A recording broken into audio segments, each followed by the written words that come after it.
할렐루야, 할렐루야. 이렇게 귀한 시간, 은혜의 자리를 사모하여서 나오신 남북교회 모든 성도님들을 주님의 이름으로 환영하고 축복합니다. 옆자리 분들과 이렇게 인사하겠습니다. 하나님께서 부어주실 은혜를 사모합시다.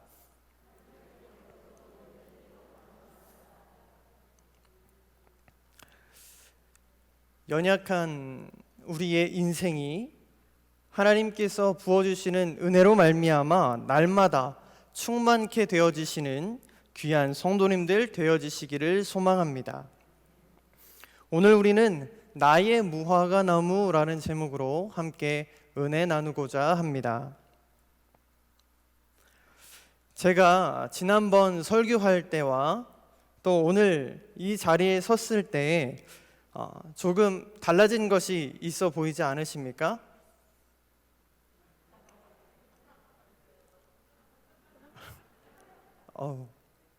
다들 많이 알아봐 주셔서 감사합니다.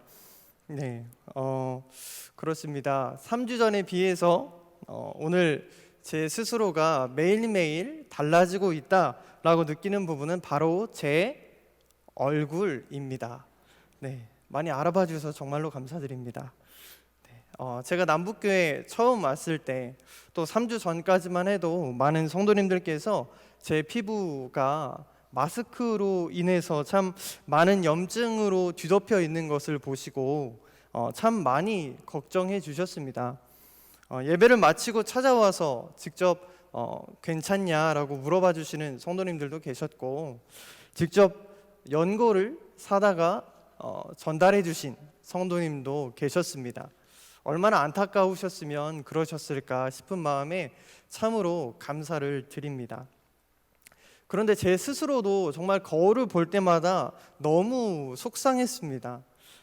또 이 코로나 상황이어서 또 마스크를 자유롭게 벗지 못하는 그런 상황 가운데에서 제 얼굴의 피부는 점점 더 뒤집히고 또 점점 더 심해져만 갔고, 그래서 저는 결국 한 달 전부터 피부과에 가서 염증 치료를 좀 받기 시작했습니다. 어떻게 이제 좀 더 이전보다 많이 괜찮아 보이시지요? 네, 감사합니다. 믿겨지지 않으실 수도 있지만 실은 코로나 이전에 제 피부는 굉장히 꿀 피부였습니다. 웃으시네요. 정말입니다. 혹시 그 증거가 필요하다 하시는 분은 저에게 찾아오십시오. 제가 이전의 사실을 한번 보여드리겠습니다. 그렇게 되기를 이렇게 기대하는 마음으로 매번 그렇게 진료를 잘 받아가고 있습니다. 그런데 염증 치료를 받는 지난 한 달 동안에 저는 좀 신기한 것을 한 가지 발견했습니다. 얼굴에 있는 그 수많은 이 염증들의 염증 주사가 또 따로 있더라고요. 염증 주사를 따로 이렇게 맞고 또 연고도 바르고 또 피부 케어도 하고 여러 가지 치료를 받고 있는데, 이 과정들이 반복되면서 피부가 회복되어지는 한 가지 패턴을 발견하게 되었습니다. 염증 주사를 많이 맞고 난 처음에는 오히려 그 염증들이 좀 더 많이 붉어지고 더 좀 도드라져 보여서 혹시 잘못되는 거 아닌가, 혹시 부작용이 있는 거 아닌가 참 많이 걱정했습니다. 그런데 시간이 조금만 지나고 또 시간이 지나면 지날수록 그곳에 딱지가 앉게 되어지고 피부가 좀 부드러워지면서 딱지가 떨어지고 또 염증이 그렇게 조금씩 작아져 가기 시작하더라고요. 또 우리가 어떤 일을 하다가 어떤 칼에나 어떤 종이에나 손을 좀 베었을 때 좀 어떠십니까? 그곳에 딱지가 앉고 또 그것이 시간이 지나고 나면 그곳에 새살이 돋아나는 것처럼 일반적인 상처를 치유하는 과정과 제 얼굴에 염증들이 좀 회복되어져 가는 그 과정이 같은 피부여서 그런지는 몰라도 참 비슷해 보였습니다. 이렇듯 우리 몸의 피부가 치료되어지고 또 회복되어지는 그 과정들은 참 비슷한 원리를 지니고 있는 것 같습니다. 또한 본문에 들어가기 전에 앞서서 한 가지만 더 나눠보고 싶습니다. 제가 충주에 와서 가장 기대하고 먹은 과일이 있습니다. 그것이 무엇일까요? 네, 다들 너무나도 정답을 맞습니다. 충주 사과입니다. 그 명성에 맞게 굉장히 맛있더라고요. 또 제가 사과를 또 좋아하거든요. 그래서 사과를 그 자리에서 한 몇 개를 먹은 것 같습니다. 그래서 그런지 이렇게 충주 곳곳을 좀 지나다니다 보니까 쉽사리 발견할 수 있는 것이 사과나무가 가득한 과수원들이었습니다. 이 사과나무는 보니까 4월과 5월 요맘때쯤에 참 예쁜 꽃이 잔뜩 피어난다고 합니다. 오늘도 연회에 참석했다가 돌아오는 길을 보니까 참 예쁜 꽃들이 참 만발해 있더라고요. 마치 벚꽃처럼 참 예뻤습니다. 그리고 이 꽃이 개화하고 나서 그리고 꽃이 지고 난 이후에 어떻게 됩니까? 꽃받침이 자라나고 또 열매를 그 나무는 준비해 가게 되어지지요. 때가 되어서 그곳에 맺힌 열매가 예쁘게 익으면 우리는 가을쯤 이렇게 추수하여서 사과를 맛있게 먹을 수 있는 것 같습니다. 이렇듯 일반적인 열매 맺는 나무들은 싹을 틔우고 꽃을 피우고 꽃이 지면 그 자리에 꽃받침이 자라나서 열매가 풍성하게 맺혀지게 되는 것이 일반적인 열매 맺는 나무들의 원리입니다. 이렇듯 저의 피부가 회복되어지는 원리가 있고 나무가 열매 맺는 원리 역시도 존재합니다. 대부분의 이러한 원리들은 일반적으로 또 대부분 적용되어지고 보편적으로 적용될 때가 많지요. 그런데 오늘 우리가 함께 읽은 본문의 무화과 나무, 이 나무는 다른 열매 맺는 나무들과는 조금 다른 원리를 가지고 있습니다. 우리가 이 원리를 올바르게 이해하지 않고 오늘의 본문을 좀 읽는다면 우리는 하나님께서 이 본문을 통해 말씀하고자 하시는 것을 올바로 깨닫지 못할 수도 있습니다. 오늘 본문에 나오는 이 무화과 나무의 열매 맺는 원리를 한번 함께 생각해보고 또 함께 본문을 생각해 보고자 합니다.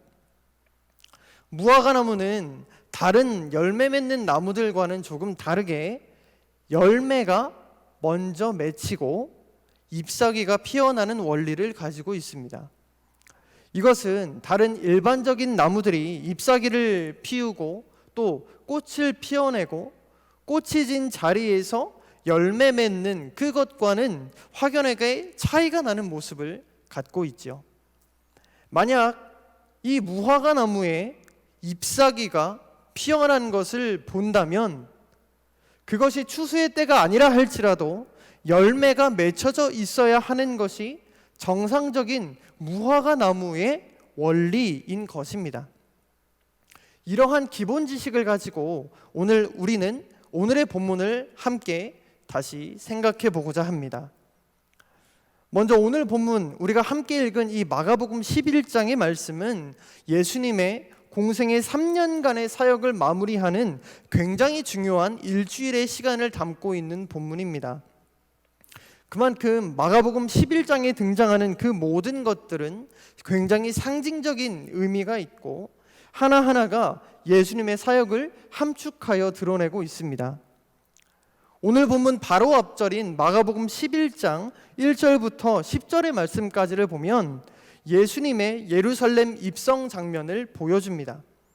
예수님께서는 한 어린 나귀를 타시고 예루살렘에 입성하셔서 사람들은 종려가지 나무를 흔들며 호산나 찬양하리로다 다윗의 자손이여라고 외치지요.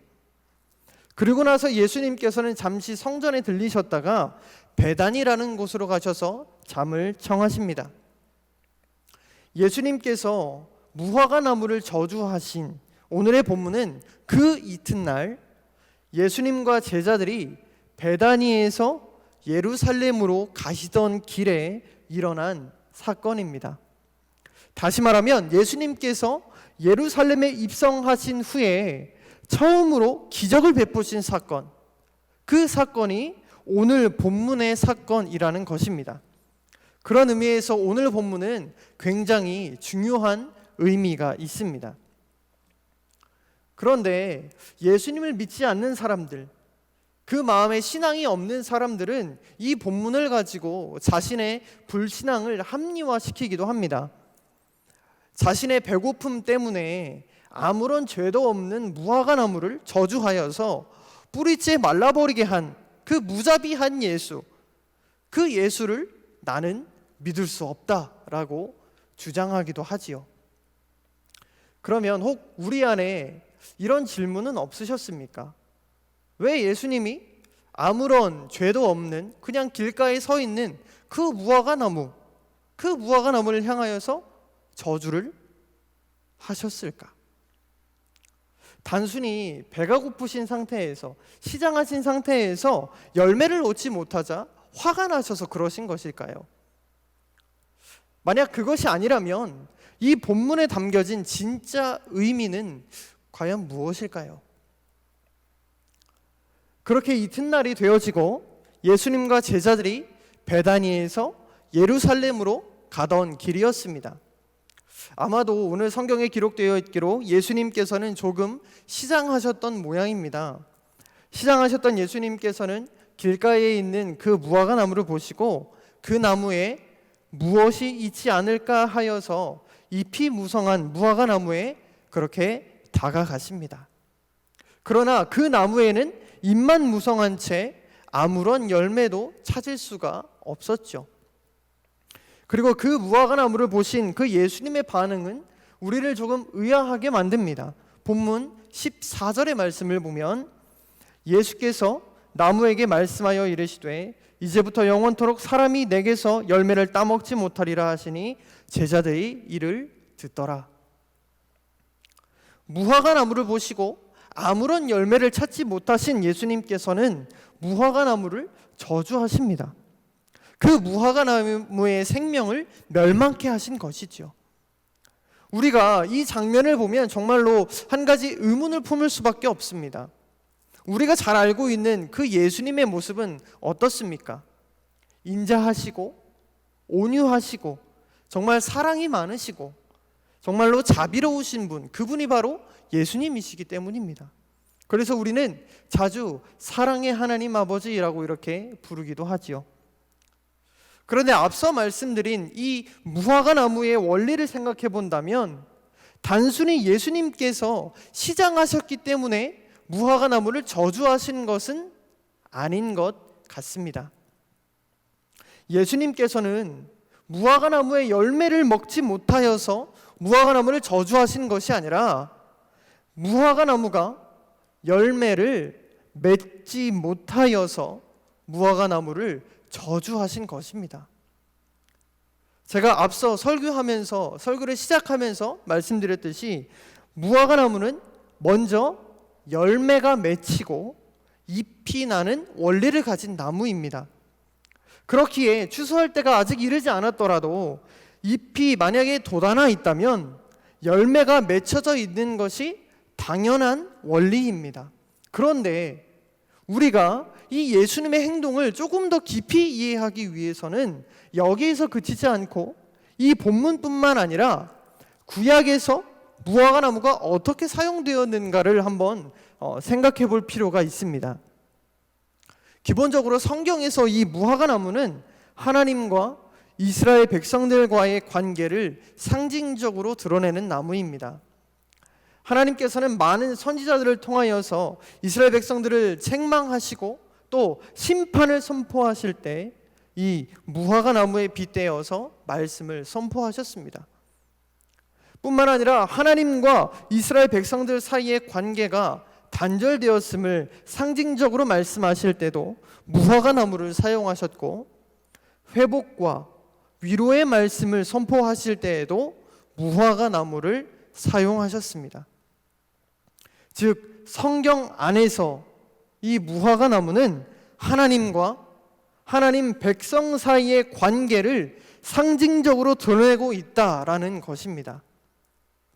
이런 관점에서 오늘의 본문을 다시 한번 살펴본다면 오늘 예수님의 행동은 단순히 무화과 나무를 저주하는 것이 아니라 하나님과 하나님 백성 사이의 관계를 선포하시는 행위였다라는 것을 우리는 깨달을 수가 있는 것이지요. 다시 이야기하면 예수님께서 잎이 무성한 이 무화과 나무를 저주하신 이 사건은 하나님과 이스라엘 백성 사이의 관계를 상징적으로 드러내고 있는 사건이라는 것입니다. 예수님께서는 이 사건을 통하여서 선택받은 이스라엘 백성들이 마땅히 가지고 있어야 할 삶의 열매가 그들 가운데 없음을 무화과 나무를 통하여서 책망하신 것이고, 영과 진리로 살아있는 예배가 아니라 익숙하고 또 습관적인 거칠에만 가득한 행위 중심의 그들의 예배를 보시고 분노하신 것입니다. 이것은 예수님께서 예루살렘에 입성하신 후에 하신 첫 번째 일과 연관되어져 있습니다. 예수님께서 예루살렘 입성하신 이후에 가장 먼저 베푸신 기적이 오늘 본문의 무화과 나무를 마르게 하는 것이었다면, 예수님께서 예루살렘에 입성하신 이후에 가장 먼저 행하신 일, 성전 청결이었습니다. 예수님께서는 무화과 나무를 저주하는 이 기적을 통하여서 하나님과 그의 백성 사이에 잘못된 관계를 책망하시고 심판을 선포하시면서 이후에 하나님의 성전을 다시금 거룩하게 하신 것입니다. 하나님께 예배드리는 것에 있어서 그 중심과 그 마음의 본질을 다시금 깨끗하게 하고자 하나님께서는 그렇게 바로잡기를 원하셨다라는 것이죠. 즉 무화과 나무를 저주하신 오늘 예수님의 모습을 통하여서 우리는 마땅히 있어야 할 열매를 맺지 못하고 겉모습만 그럴듯하게 포장된, 또 거칠에만 중시하는 습관적인 그 신앙인들의 모습이 얼마나 위험한 모습인가 우리는 이 성경 본문을 통하여서 알 수가 있는 것입니다. 우리 주님께서는 행위 자체를 중시하시는 분이 아니라 예배드리는 우리의 마음의 중심을 받기 원하시는 분이시기 때문입니다. 그러나 안타깝게도 이스라엘 백성들은 그 역할을 온전히 감당하지 못하였습니다. 때문에 그들의 무화과 나무는 예수님의 심판을 받고 뿌리째 말라 죽게 된 것입니다.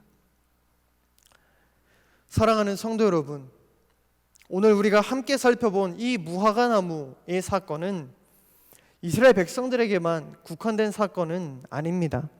이 사건은 오늘날 하나님과 성도된 우리 사이의 모습을 밝히 드러내주는 사건이기도 합니다.